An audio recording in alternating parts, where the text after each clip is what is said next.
سورہ علم نشرح۔ سورہ علم نشرح کا تعارف، مقام نزول۔ سورہ علم نشرح مکہ مکرمہ میں نازل ہوئی ہے۔ آیات، کلمات اور حروف کی تعداد: اس صورت میں 1 رکوع، 8 آیتیں، 27 کلمے اور 103 حروف ہیں۔ علم نشرح نام رکھنے کی وجہ: اس صورت کے 3 نام ہیں، سورہ شرح، سورہ انشرح اور سورہ علم نشرح، اور یہ تینوں نام اس صورت کی پہلی آیت سے ماخوذ ہیں۔ سورہ علم نشرح کے مضامین: اس صورت کا مرکزی مضمون یہ ہے کہ اس میں تاجدار رسالت صلی اللہ تعالی علیہ وآلہ وسلم کی شخصیت اور آپ صلی اللہ تعالی علیہ وآلہ وسلم کی سیرت مبارکہ پر کلام کیا گیا ہے، اور اس میں یہ مضامین بیان ہوئے ہیں۔ نمبر 1، اس صورت کی ابتدا میں سید المرسلین صلی اللہ تعالی علیہ وآلہ وسلم کو عطا کی گئی نعمتیں بیان کی گئیں کہ اللہ تعالیٰ نے آپ کی خاطر ہدایت، معرفت، نصیحت، نبوت اور علم و حکمت کے لیے آپ کے سینہ اقدس کو کشادہ اور وسیع کر دیا، اور شفاعت قبول کیے جانے والا بنا کر آپ کے اوپر سے امت کے گناہوں کے غم کا وہ بوجھ دور کر دیا جس نے آپ کی پیٹھ توڑی تھی، اور آپ کی خاطر آپ کا ذکر بلند کر دیا۔ نمبر 2، مشکلات و مصائب کے بعد آسانیاں عطا کرنے کا وعدہ فرمایا گیا۔ نمبر 3، اس صورت کے آخر میں نماز سے فارغ ہونے کے بعد آپ صلی اللہ تعالی علیہ وآلہ وسلم کو آخرت کے لیے دعا کرنے اور اللہ تعالیٰ پر توکل کرتے رہنے کا حکم دیا گیا۔ نوٹ: اعلیٰ حضرت امام احمد رضا خان علیہ الرحمۃ الرحمان کے والد ماجد حضرت علامہ مولانا نقی علی خان رحمۃ اللہ تعالی علیہ نے اس سورہ مبارکہ کی 445 صفحات پر مشتمل ایک تفسیر لکھی ہے، جس کا عربی نام الکلام الاودح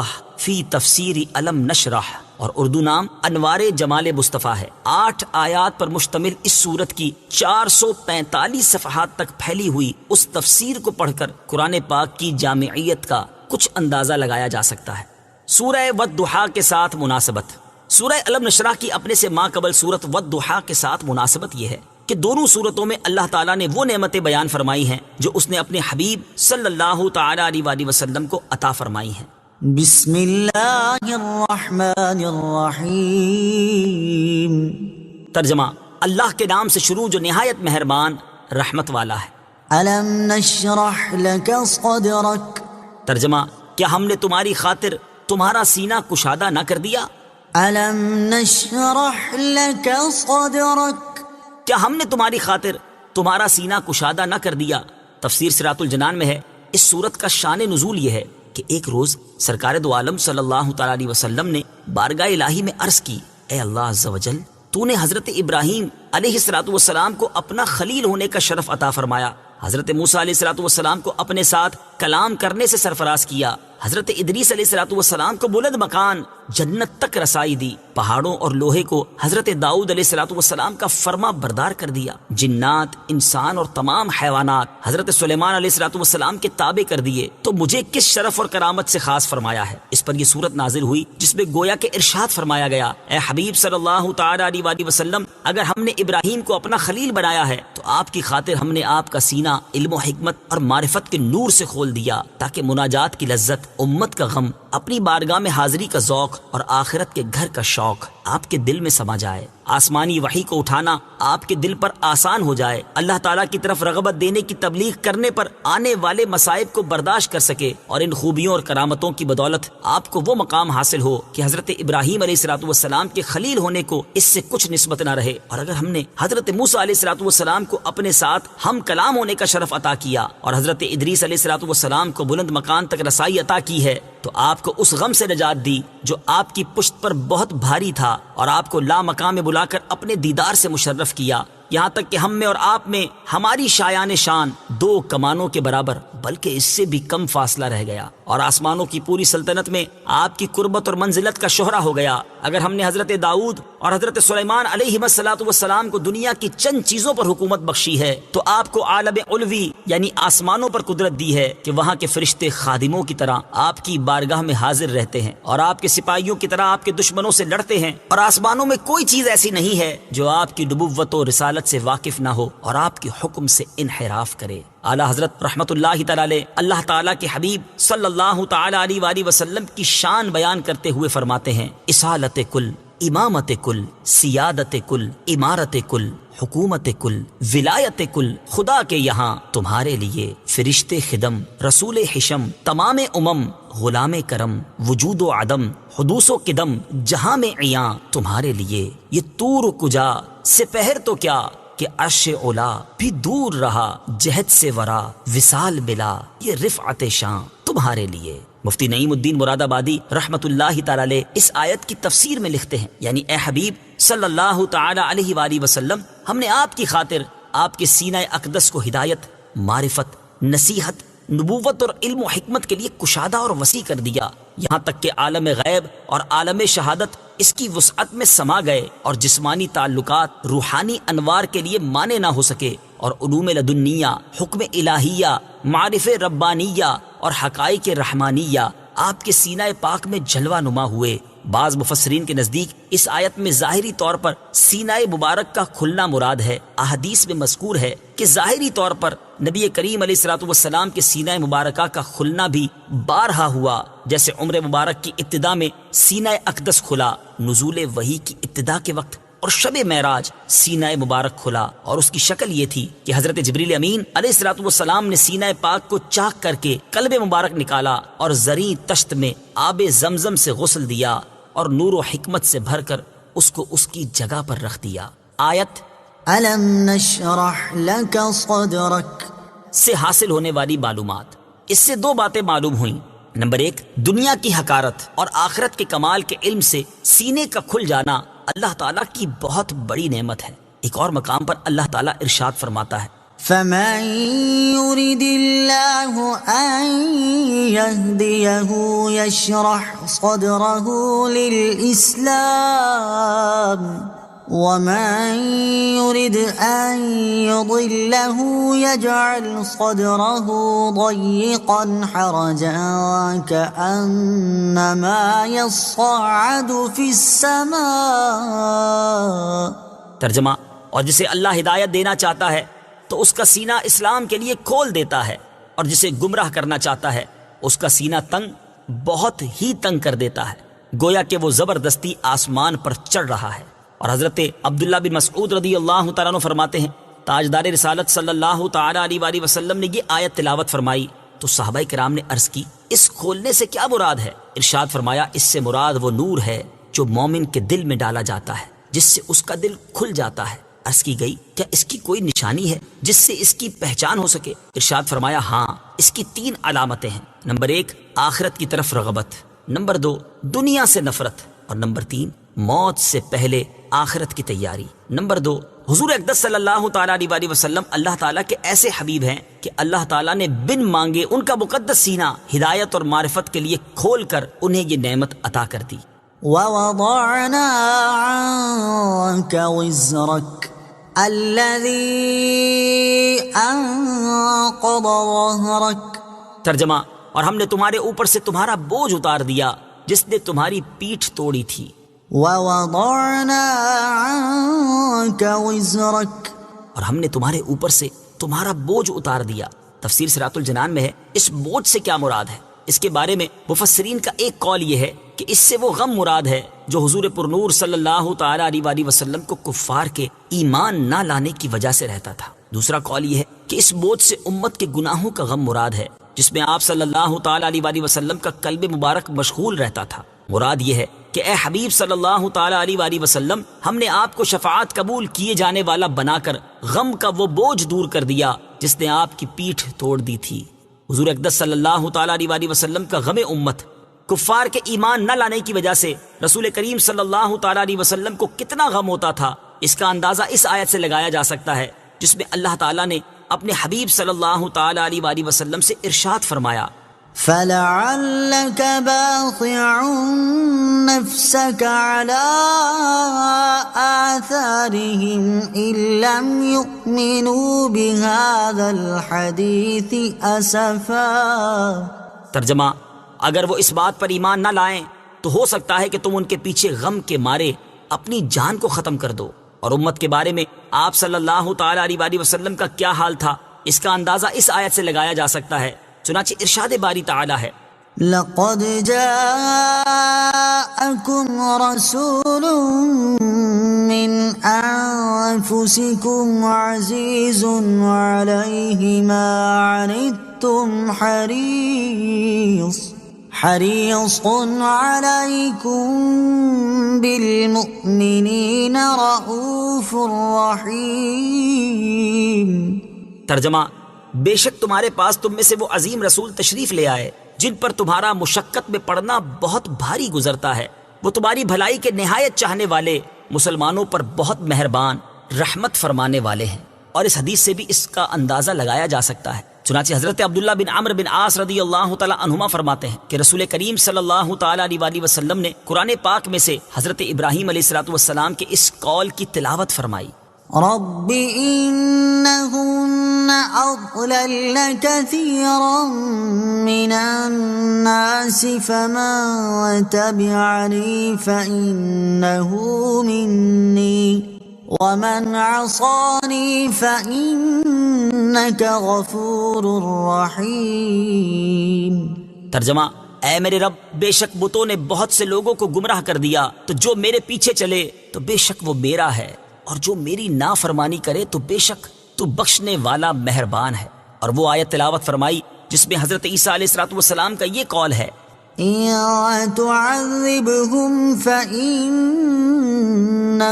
عبادك وإن تغفر لهم فإنك أنت العزيز الحكيم۔ ترجمہ: اگر تو انہیں عذاب دے تو وہ تیرے بندے ہیں، اور اگر تو انہیں بخش دے تو بے شک تو ہی غلبے والا، حکمت والا ہے۔ تو حضور پر نور صلی اللہ تعالی علیہ وسلم پر گریہ طاری ہو گیا اور اپنے دست اقدس اٹھا کر دعا کی: اے اللہ عز و جل، میری امت، میری امت۔ اللہ تعالیٰ نے حضرت جبرائیل سے فرمایا: اے جبرائیل، میرے حبیب صلی اللہ تعالی علیہ وسلم کی بارگاہ میں جاؤ، تمہارا رب خوب جانتا ہے، مگر ان سے پوچھو کہ انہیں کیا چیز رلا رہی ہے۔ حضرت جبرائیل علیہ السلام حضور اکرم صلی اللہ تعالی علیہ وسلم کی بارگاہ میں حاضر ہوئے اور پوچھا تو انہیں رسول اللہ صلی اللہ تعالی علیہ وسلم نے اپنی عرض معروض کی خبر دی۔ اللہ تعالیٰ نے حضرت جبرائیل سے فرمایا: تم میرے حبیب صلی اللہ تعالی علیہ وسلم کے پاس جاؤ اور ان سے کہو کہ إنا سنرضيك في أمتك ولا نسوءك۔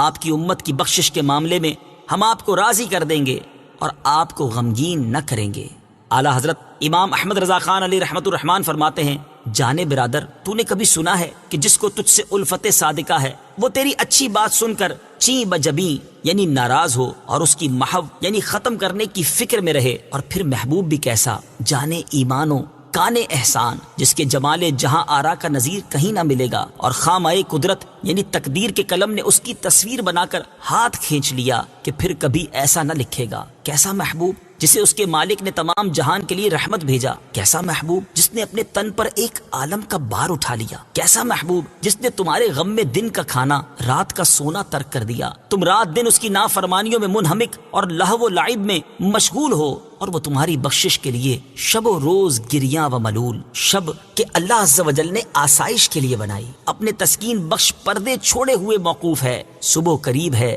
ٹھنڈی نسیموں کا پنکھا ہو رہا ہے، ہر ایک کا جی اس وقت آرام کی طرف جھکتا ہے، بادشاہ اپنے گرم بستروں، نرم تکیوں میں مست خواب ناز ہے، اور جو محتاج بے نوا ہے اس کے بھی پاؤں 2 گز کی کملی چادر میں دراز۔ ایسے سہانے وقت ٹھنڈے زمانے میں وہ معصوم، بے گناہ، پاک داماں، عصمت پناہ اپنی راحت و آسائش کو چھوڑ کر خواب و آرام سے منہ موڑ جبین نیاز آستانہ عزت پر رکھے ہے کہ الہی میری امت سیاہ کار ہے، درگزر فرما اور ان کے تمام جسموں کو آتش دوزخ سے بچا۔ جب وہ جانے راحت کانے رافت پیدا ہوا، بارگاہ الہی میں سجدہ کیا اور رب حبلی امتی فرمایا۔ جب قبر شریف میں اتارا، لبے جاں بخش کو جنبش تھی، بعض صحابہ نے کان لگا کر سنا، آہستہ آہستہ امتی امتی فرماتے تھے۔ قیامت کے روز کہ عجب سختی کا دن ہے، تانبے کی زمین، ننگے پاؤں، زبان پیاس سے باہر، آفتاب سروں پر، سائے کا پتہ نہیں، حساب کا دغدغہ،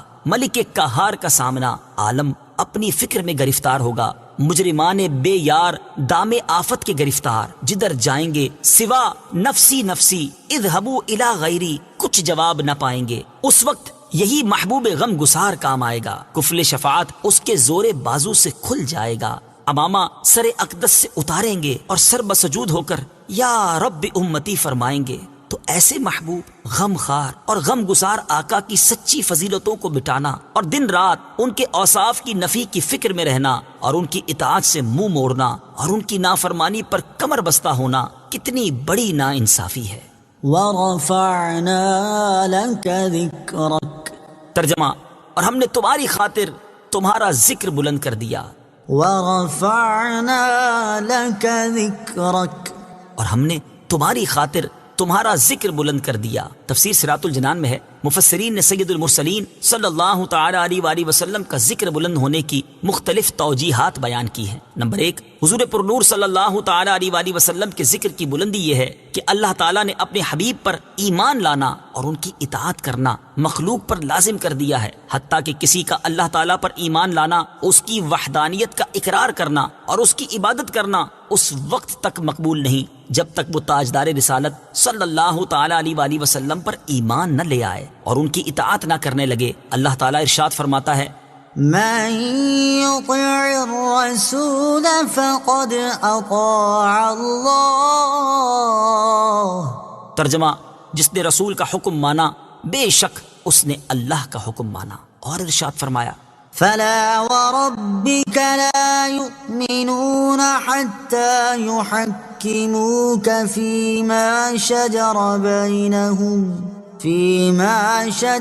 بينهم ثم لا يجدوا في أنفسهم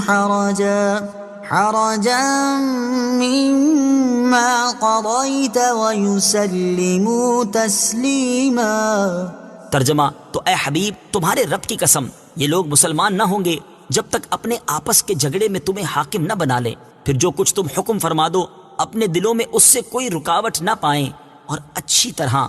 دل سے مان لیں۔ حضرت عبداللہ ابن عباس رضی اللہ تعالی عنہما فرماتے ہیں کہ اگر کوئی اللہ تعالیٰ کی عبادت کرے، ہر بات میں اس کی تصدیق کرے اور سرور عالم صلی اللہ تعالی علیہ وآلہ وسلم کی رسالت کی گواہی نہ دے تو یہ سب بیکار ہے اور وہ کافر ہی رہے گا۔ نمبر 2، حضور اقدس صلی اللہ تعالی علیہ وسلم کے ذکر کی بلندی یہ ہے کہ اللہ تعالیٰ کے ذکر کے ساتھ آپ صلی اللہ تعالی علیہ وآلہ وسلم کا ذکر کیا جاتا ہے، اور اللہ تعالیٰ نے اذان میں، اقامت میں، نماز میں، تشہد میں، خطبے میں اور کثیر مقامات پر اپنے ذکر کے ساتھ آپ کا ذکر کیا ہے۔ حضرت ابو سعید خدری رضی اللہ تعالی عنہ سے روایت ہے، سرکار دو عالم صلی اللہ تعالی علیہ وآلہ وسلم نے حضرت جبرائیل علیہ السلام سے اس آیت کے بارے میں دریافت فرمایا تو انہوں نے عرض کی، اللہ تعالیٰ فرماتا ہے کہ آپ کے ذکر کی بلندی یہ ہے کہ جب میرا ذکر کیا جائے تو میرے ساتھ آپ کا بھی ذکر کیا جائے۔ اور حضرت قتادہ رضی اللہ تعالیٰ عنہ فرماتے ہیں کہ اللہ تعالیٰ نے آپ کا ذکر دنیا و آخرت میں بلند کیا، ہر خطیب اور ہر تشہد پڑھنے والا اشہد ان لا الہ الا اللہ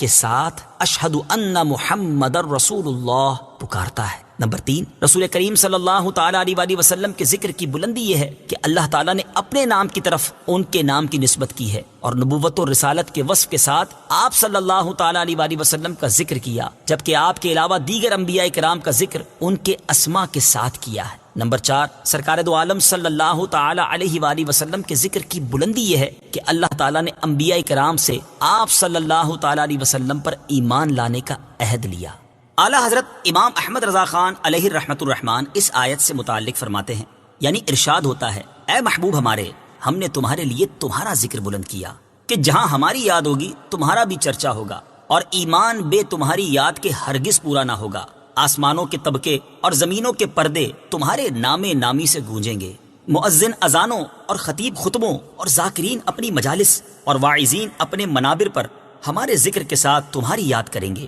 اشجار و احجار، آہو و سو سمار یعنی ہرن اور گوہ و دیگر جاندار و اطفال شیر خار و معبودان کفار جس طرح ہماری توحید بتائیں گے، ویسا ہی بزبان فصیح و بیان صحیح تمہارا منشور رسالت پڑھ کر سنائیں گے۔ 4 اکناف عالم میں لا الہ الا اللہ محمد الرسول اللہ کا غلغلہ ہوگا، جز یعنی سوائے اشکیائے ازل ہر ذرہ کلمہ شہادت پڑھتا ہوگا۔ مسبحان ملائے اعلیٰ کو ادھر اپنی تسبیح و تقدیس میں مصروف کروں گا، ادھر تمہارے محمود درود مسعود کا حکم دوں گا۔ عرش و کرسی، ہفت اوراق سدرہ، قصور جنا جہاں پر اللہ لکھوں گا، محمد الرسول اللہ بھی تحریر فرماؤں گا۔ اپنے پیغمبروں اور اولو العزم رسولوں کو ارشاد کروں گا کہ ہر وقت تمہارا دم بھریں اور تمہاری یاد سے اپنی آنکھوں کو روشنی اور جگر کو ٹھنڈک اور قلب کو تسکین اور بزم کو تزئین دے۔ جو کتاب نازل کروں گا اس میں تمہاری مدح و ستائش اور جمال صورت و کمال سیرت ایسی تشریح و توضیح سے بیان کروں گا کہ سننے والوں کے دل بے اختیار تمہاری طرف جھک جائیں اور نادیدہ تمہارے عشق کی شمعہ ان کے کانوں سینوں میں بھڑک اٹھے گی۔ ایک عالم اگر تمہارا دشمن ہو کر تمہاری تنقیص شان اور محو فضائل میں مشغول ہو تو میں قادر مطلق ہوں، میرے ساتھ کسی کا کیا بس چلے گا۔ آخر اسی وعدے کا اثر تھا کہ یہود صدہا برس سے اپنی کتابوں سے ان کا ذکر نکالتے اور چاند پر خاک ڈالتے ہیں، تو اہل ایمان اس بلند آواز سے ان کی نعت سناتے ہیں کہ سامع اگر انصاف کرے، بے ساختہ پکار اٹھے۔ لاکھوں بے دینوں نے ان کے محو فضائل پر کمر باندھی، مگر مٹانے والے خود مٹ گئے اور ان کی خوبی روز بروز مترقی رہی۔ رفعت ذکر ہے تیرا حصہ، دونوں عالم میں ہے تیرا چرچا، مرغ فردوس پس از حمد خدا، تیری ہی مدح و ثنا کرتے ہیں۔ اور فرماتے ہیں وَرَفَعْنَا لَكَ ذِكْرَكَ کا ہے سایہ تجھ پر، بول بالا ہے تیرا، ذکر ہے اونچا تیرا۔ مٹ گئے، مٹتے ہیں، مٹ جائیں گے اعداء تیرے، نہ مٹا ہے نہ مٹے گا کبھی چرچا تیرا۔ تو گھٹائے سے کسی کے نہ گھٹا ہے نہ گھٹے، جب بڑھائے تجھے اللہ تعالی تیرا۔ فَإِنَّ مَعَ الْعُسْرِ يُسْرًا، ترجمہ تو بے شک دشواری کے ساتھ آسانی ہے۔ فَإِنَّ مَعَ الْعُسْرِ يُسْرًا،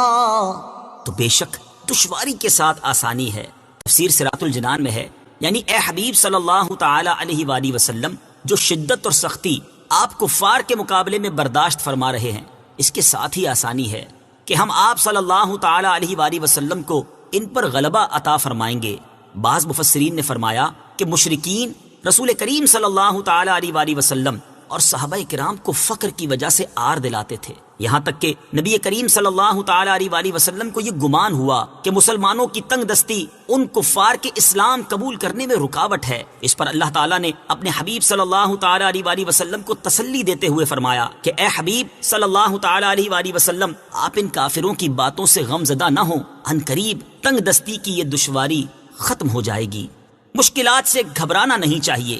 اس آیت سے معلوم ہوا کہ کسی مشکل، مصیبت یا دشواری کے آ جانے کی وجہ سے گھبرانا نہیں چاہیے، بلکہ اللہ تعالیٰ سے مشکل اور مصیبت دور ہو جانے اور دشواری آسان ہو جانے کی امید رکھتے ہوئے دعا کرنی چاہیے۔ اللہ تعالیٰ نے چاہا تو بہت جلد آسانی مل جائے گی۔ اللہ تعالیٰ ارشاد فرماتا ہے لا يكلف الله نفسا إلا ما آتاها سيجعل الله بعد عسر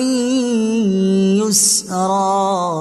ترجمہ اللہ کسی جان پر بوجھ نہیں رکھتا مگر اسی قابل جتنا اسے دیا ہے، جلد ہی اللہ دشواری کے بعد آسانی فرما دے گا۔ ان مع العسر يسرا،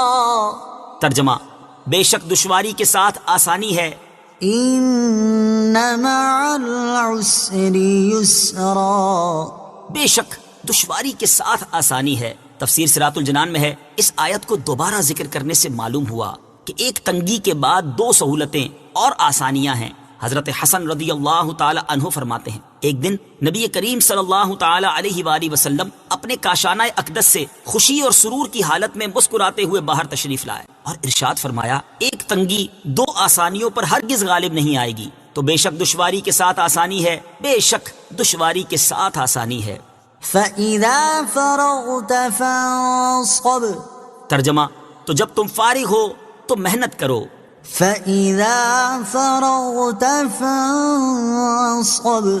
تو جب تم فارغ ہو تو محنت کرو۔ تفسیر صراط الجنان میں ہے، اس آیت کی ایک تفسیر یہ ہے کہ اے حبیب صلی اللہ تعالی علیہ وآلہ وسلم، جب آپ نماز سے فارغ ہو جائیں تو آخرت کے لیے دعا کرنے میں محنت کریں، کیونکہ نماز کے بعد دعا مقبول ہوتی ہے۔ اس آیت میں مذکور دعا کے بارے میں اختلاف ہے کہ اس سے کون سی دعا مراد ہے۔ بعض مفسرین کے نزدیک اس سے وہ دعا مراد ہے جو نماز کے آخر میں نماز کے اندر مانگی جاتی ہے، اور بعض مفسرین کے نزدیک اس سے وہ دعا مراد ہے جو سلام پھیرنے کے بعد مانگی جاتی ہے۔ دوسری تفسیر یہ ہے کہ اے حبیب صلی اللہ تعالی علیہ وآلہ وسلم، جب آپ مخلوق کو دین کی دعوت دینے سے فارغ ہو جائیں تو اپنے رب عز و جل کی عبادت کرنے میں مشغول ہو جائیں۔ آیت فَإِذَا فَرَغْتَ فَانصَبْ سے حاصل ہونے والی معلومات۔ اس آیت سے تین باتیں معلوم ہوئیں۔ نمبر ایک، نماز کے بعد خاص طور پر اللہ تعالیٰ سے دعا کرنی چاہیے کہ اللہ تعالیٰ نماز کے بعد کی گئی دعائیں قبول فرماتا ہے۔ نمبر 2، بندے کو فارغ نہیں رہنا چاہیے اور نہ ہی کسی ایسے کام میں مشغول ہونا چاہیے جس کا کوئی دینی یا دنیاوی فائدہ نہ ہو۔ حضرت ابو ہریرہ رضی اللہ تعالی عنہ سے روایت ہے، رسول اللہ صلی اللہ تعالی علیہ وآلہ وسلم نے ارشاد فرمایا، انسان کے اسلام کی خوبیوں میں سے ایک خوبی یہ ہے کہ وہ اس چیز کو چھوڑ دے جو اسے فائدہ نہ دے۔ نمبر 3، جو خطیب، واعظ اور مبلغ حضرات رات گئے تک محافل اور اجتماعات میں عوام الناس کے سامنے خطاب، تقریر اور بیان کرتے ہیں، انہیں بھی چاہیے کہ وہ اس کام سے فارغ ہونے کے بعد اللہ تعالیٰ کی عبادت کرنے کی کوشش کریں۔ لیکن افسوس کہ فی زمانہ ایسے حضرات کی ایک تعداد ایسی ہے کہ جو آدھی رات بلکہ اس سے بعد تک بھی محافل اور اجتماعات میں اپنے خطاب، تقریر اور بیان کرنے کے معاملے میں تو انتہائی چست نظر آتے ہیں اور ان کے خطاب میں جوش اور ولولہ نمایاں نظر آتا ہے۔ جماعت چھوڑنے، نماز قضا کرنے یا بالکل ہی نہ پڑھنے کی سزاؤں پر مشتمل آیات و احادیث رو رو کر سنا رہے ہوتے ہیں، لیکن اس سے فارغ ہونے کے بعد نماز کے معاملے میں ان کی اپنی سستی کا یہ حال ہوتا ہے کہ وہ فجر کی نماز جماعت کے بغیر یا قضا کر کے پڑھتے ہیں اور دیگر نمازوں کی ادائیگی میں بھی انتہائی سستی سے کام لیتے ہیں۔ ایسے حضرات کو چاہیے کہ ان آیات اور احادیث کو پڑھ کر اپنی عملی حالت اور اس کی جزا کے بارے میں خود ہی غور کر لیں۔ چنانچہ اللہ تعالیٰ ارشاد فرماتا ہے، يا أيها الذين آمنوا لم تقولون ما لا تفعلون كبر مقتا عند الله أن تقولوا ما لا تفعلون۔ ترجمہ، اے ایمان والو، وہ بات کیوں کہتے ہو جو کرتے نہیں؟ اللہ کے نزدیک یہ بڑی سخت ناپسندیدہ بات ہے کہ تم وہ کہو جو نہ کرو۔ اور ارشاد فرمایا، أتأمرون الناس بالبر وتنسون أنفسكم وأنتم تتلون الكتاب أفلا تعقلون۔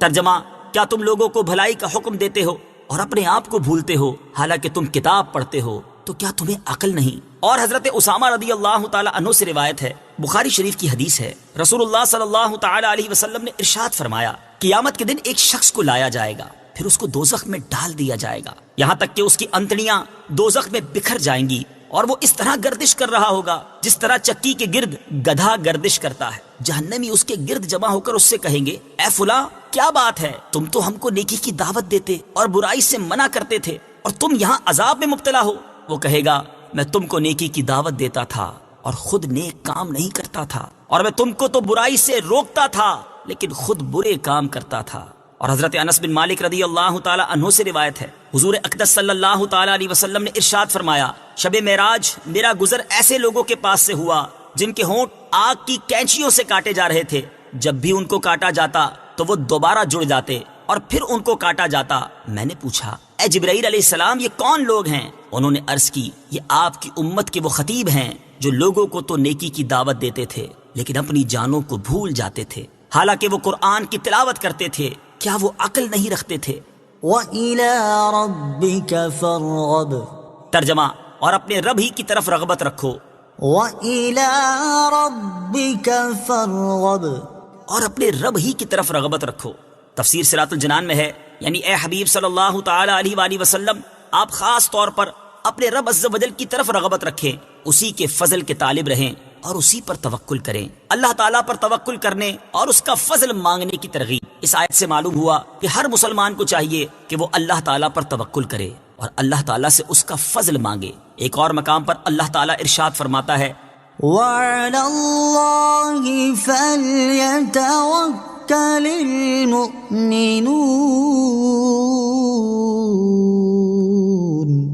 ترجمہ، اور مسلمانوں کو اللہ ہی پر بھروسہ کرنا چاہیے۔ اور حضرت عبداللہ ابن مسعود رضی اللہ تعالی عنہ سے روایت ہے، نبی کریم صلی اللہ تعالی علیہ وآلہ وسلم نے ارشاد فرمایا، اللہ تعالیٰ سے اس کا فضل مانگو کہ اللہ تعالیٰ مانگنے کو پسند فرماتا ہے۔